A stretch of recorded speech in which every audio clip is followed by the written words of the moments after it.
Saya Hotma Hutapea. Saya bertugas di SMK Swasta Jambi Medan.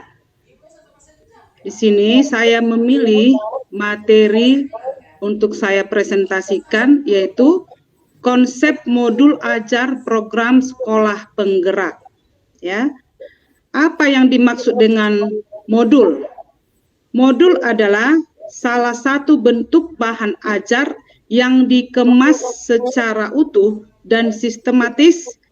Di dalamnya memuat seperangkat pengalaman belajar yang terencana dan didesain untuk membantu peserta didik menguasai tujuan belajar yang spesifik. Jadi di dalam modul itu sudah terperinci komponen-komponen yang lengkap. Komponen modul itu terdiri dari 1. Informasi umum, 2. Komponen inti, 3. Lampiran. Kita pilah satu-satu. Kita di komponen yang pertama, yaitu informasi umum.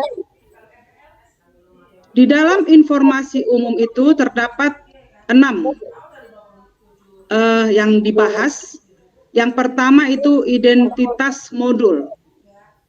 Di identitas modul itu tertera nama penyusun, yaitu diri kita yang menyusun modul tersebut, nama kita. Kemudian instansi dan tahun, ya, di mana kita bertugas. Lalu jenjang sekolah, kelas, alokasi waktu. Alokasi waktu itu per JP, jam pertemuan atau jam pembelajaran. Kemudian dibahas yang kedua di sini adalah kompetensi awal. Di dalam kompetensi awal itu membahas tentang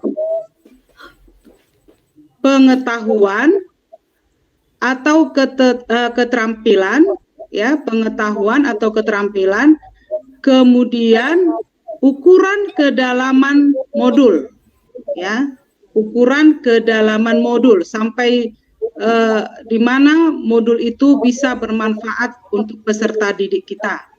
Kemudian yang ketiga, profil belajar Pancasila. Inilah yang baru untuk kita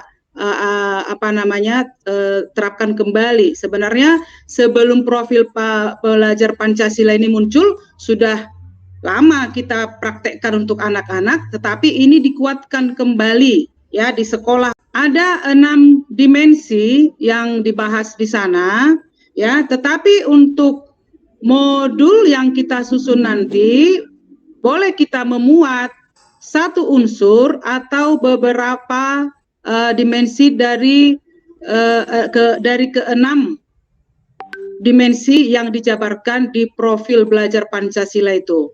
Maksudnya di dalam modul itu boleh kita buat hanya satu, ya, dari 6 dimensi profil belajar Pancasila. Kemudian yang keempat, sarana dan prasarana, yaitu fasilitas bahan, ya, alat dan bahan yang kita pergunakan untuk membuat proses pembelajaran kita. Kemudian materi dan sumber bahan ajar, ya, materi dan sumber bahan ajar. Materi ini boleh kita lihat dari buku-buku perpustakaan, dari YouTube, dari media sosial lainnya yang dapat menguatkan isi daripada modul kita. Kemudian yang kelima, target peserta didik. Ini ada target reguler atau tipikal. Siswa yang bagaimana yang kita ajari sekarang, ya. Tidak semua siswa yang kita ajari itu memiliki satu kesamaan, tetapi berbeda-beda. Sehingga muncullah di antara kita ini di antara siswa kita kesulitan belajar. Ada yang sulit menangkap, ada yang bernalar tinggi, ada yang setengah-setengah.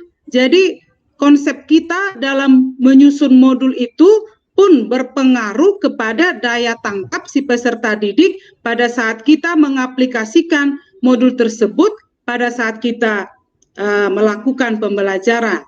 Kemudian model pembelajaran tatap muka bisa secara langsung, seperti sekarang ada yang daring, luring, blended learning, ya.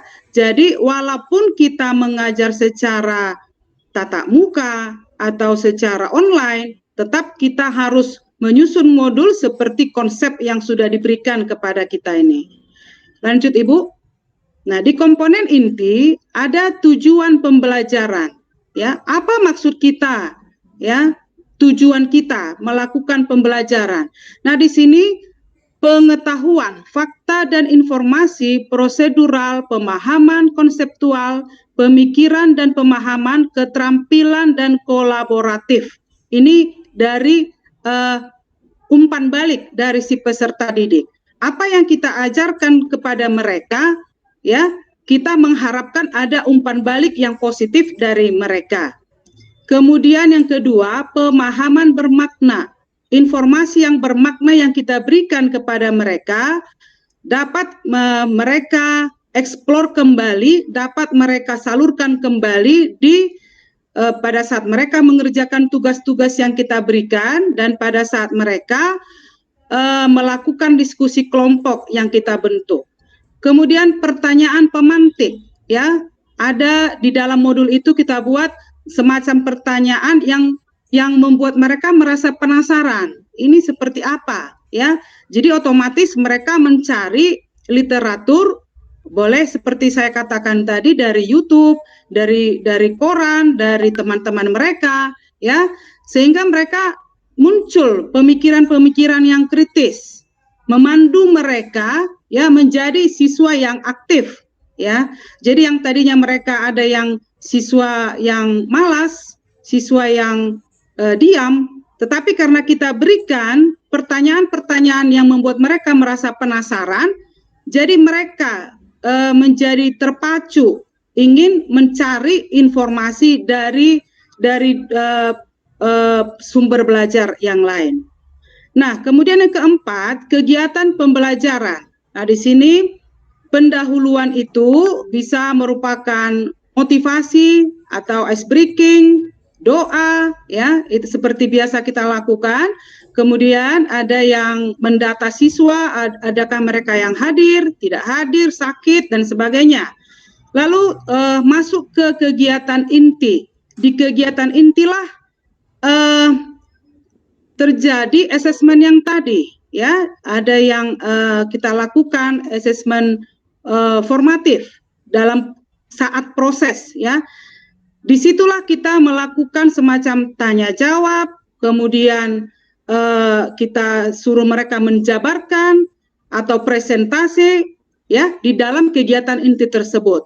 Kemudian di dalam kegiatan penutup, nah, kita sebagai pelatih atau guru, disinilah kesempatan kita memberikan kesimpulan, ya, apa saja yang sudah mereka lakukan, ya.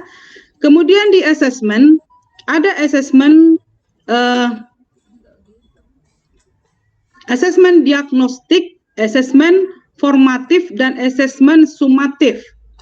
Jadi ini bisa mereka kita terapkan pada saat proses belajar mengajar berlangsung dan di saat terakhir penutup, misalnya dengan melakukan tes tertulis atau post test, ya. Jadi sehingga kita bisa menilai, kita bisa menemukan siswa mana atau peserta didik mana yang bisa mencapai kriteria yang kita harapkan KKM, atau apakah dia di bawah KKM atau berdaya nalar tinggi. Jadi muncullah pengayaan dan remedial. Nah, pengayaan itu diberikan supaya berkelanjutan sehingga dia mencapai sasaran kita, ya. Tetapi bagi siswa yang mengalami remedial itu membutuhkan bimbingan. Bisa kita lakukan dengan penugasan, bisa kita lakukan dengan mencari sumber-sumber lagi, sehingga semakin kita melakukan seperti itu, si anak bisa kita harapkan menjadi peserta didik yang baik. Oke, lanjut Ibu. Nah, yang ketiga komponen modul itu adalah lampiran. Yang pertama, lembar kerja peserta didik. Untuk peserta didik sesuai kebutuhan. Nah, di lembar kerja peserta didik ini seperti pelatihan yang kita lakukan, itu mereka kita tugaskan untuk menjawab pertanyaan secara online, ya. Bisa itu kita lakukan di Google Meet, bisa kita buat di Edmodo, bisa kita lakukan dari dari WhatsApp, ya. Jadi sehingga si anak itu berkegiatan, tidak malas gitu ya. Kemudian bahan bacaan guru dan peserta didik sebagai pemantik mendalami materi. Jadi kita juga sebagai guru ya harus memiliki bahan, memiliki literatur yang banyak, memiliki wawasan yang luas, sehingga kita bisa mengharapkan si anak juga memiliki wawasan luas seperti yang kita inginkan. Lalu yang ketiga itu ada glosarium, kumpulan istilah-istilah yang memerlukan penjelasan. Jadi apabila ada istilah-istilah yang tidak dimengerti oleh si peserta didik, itu bisa kita cantumkan di dalam modul sehingga mereka ya istilah-istilah itu mereka sendiri yang mencari apa pengertian dari istilah-istilah itu. Jadi dengan mencari istilah-istilah tadi untuk menjadikan mereka lebih memahami materi yang kita berikan. Nah, yang terakhir itu daftar pustaka. Di daftar pustaka itu ada sumber referensi semua sumber-sumber belajar. Inilah yang kita cantumkan di akhir modul kita, sehingga dari mulai komponen pertama sampai terakhir, kita bisa melaksanakan ini dengan baik. Sekian dan terima kasih paparan dari saya. Mudah-mudahan apa yang saya sampaikan tadi bermanfaat untuk kita semua. Terima kasih.